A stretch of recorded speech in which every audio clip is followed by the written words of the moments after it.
Hello everyone, আসসালামু আলাইকুম। This is me Sathina আর welcome back to my new video. অবশ্যই যদি ভিডিওটি ভালো লেগে থাকে আপনারা কিন্তু শেয়ার করে দিবেন প্লিজ, কারণ আপনাদের একটা শেয়ারের জন্য আমার ভিডিওটি একটু ভিউজ হয়ে যায়। আর এত কষ্ট করে আমি ভিডিও বানাই, একটা শেয়ার তো আপনাদের কাছে চাইতেই পারি, তাই না? যাই হোক, খুব বেশি মন খারাপ ছিল, আর মন খারাপ থাকলে প্রাকৃতির মধ্যে গেলে আমার খুবই বেশি ভালো লাগে, তাই জন্য চলে গেলাম আমাদের এলাকার খুব সুন্দর একটা জায়গা। আপনাদের যদি মন খারাপ থাকে আমি গ্যারান্টি দিয়ে বলতে পারবো এখানে আসলে আপনাদের মন অবশ্যই ভালো হয়ে যাবে। এবং এই জায়গাটা কোথায় অবস্থিত সেটাও কিন্তু আমি ভিডিওতে বলে দেবো, সুতরাং আপনারা সম্পূর্ণ ভিডিওটি দেখবেন, তাহলে কিন্তু অনেক কিছু জানতে পারবেন এই ভিডিওটা থেকে। কেউ আমি কিন্তু অনেকবার গিয়েছি এই জায়গাটাতে, কারণ এই জায়গাটা এত বেশি ভালো এবং এই জায়গাটা আসার সময় কিন্তু এখনই চারিদিকে এত বেশি সবুজ শ্যামলে ভরা। আপনারা আসলে আপনাদের মনটা ভালো হয়ে যাবে অবশ্যই, বিশেষ করে বিকাল টাইমে আসবেন। কিন্তু আপনাদেরকে আর বেশিক্ষণ ওয়েট না করাই বলে দিচ্ছি এই ভিডিওটা আমি কোথায় গিয়ে করেছি এবং এই সুন্দর জায়গাটা কোথায় অবস্থিত। এই জায়গাটা হচ্ছে আমাদের যশোর জেলা চৌগাছা থানা মজলি গ্রামে অবস্থিত। এই জায়গাটার নাম হচ্ছে নারকেল চিনচিড়া রোড। এই রোডটা কিন্তু সবাই চেনে আমাদের এলাকার। আমার ঈদে কোথাও কিন্তু ঘুরতে যায়নি, খুবই খারাপ লাগছিল, এই জন্য ঈদের তৃতীয় দিন বিথিকে নিয়ে চলে গেলাম এই সুন্দর জায়গাটাতে ঘুরতে। এখানে আসলে কিন্তু আপনার সারি সারি নারকেল গাছ দেখতে পারবেন, এত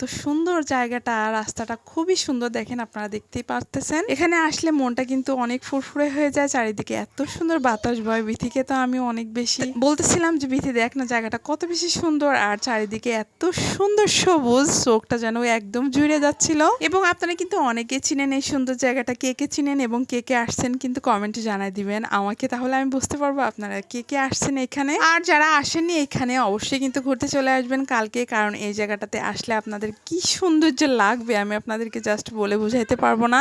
আর আমাদের যশোর জেলার মধ্যে কিন্তু মোটামুটি এটা একটা ফেমাস জায়গা বললেই চলে। দেখুন না, সারি সারি কি সুন্দর নারকেল গাছ, ইন্ডিয়ার কেরালার মতো ফিল আসবে এখানে আসলে। আসলে নারকেল গাছ বা গাছগাছালি সবুজ প্রাকৃতি আমরা বাংলাদেশের মানুষ অনেক বেশি পছন্দ করি এবং আমরা এই সমস্ত জায়গায় ঘুরতেও কিন্তু খুবই বেশি ভালোবাসি। আর আমাদের ভালোবাসাটা প্রকাশ করার জন্যই কিন্তু আমরা এখানে চলে গেছিলাম ঘুরতে। এবং এখানে সুন্দর একটা ছোট্ট টং দোকানও আছে, আপনারা চাইলে এখান থেকে খুব সুন্দর সুন্দর খাবারও খেতে পারেন। আর এই রাস্তাটা কিন্তু খুব বেশি একটা জ্যামও থাকে না, এরকম ফাঁকা থাকে। আর ফাঁকা রাস্তায় গাড়ি চালাইতে খুবই ভালো লাগে না বলুন? খুবই বেশি ভালো লাগে, আমার তো অনেক ভালো লাগে। এটাই ছিল আমাদের আজকের ভিডিওটি কেমন লাগছে সবাই কিন্তু কমেন্টে জানাবেন।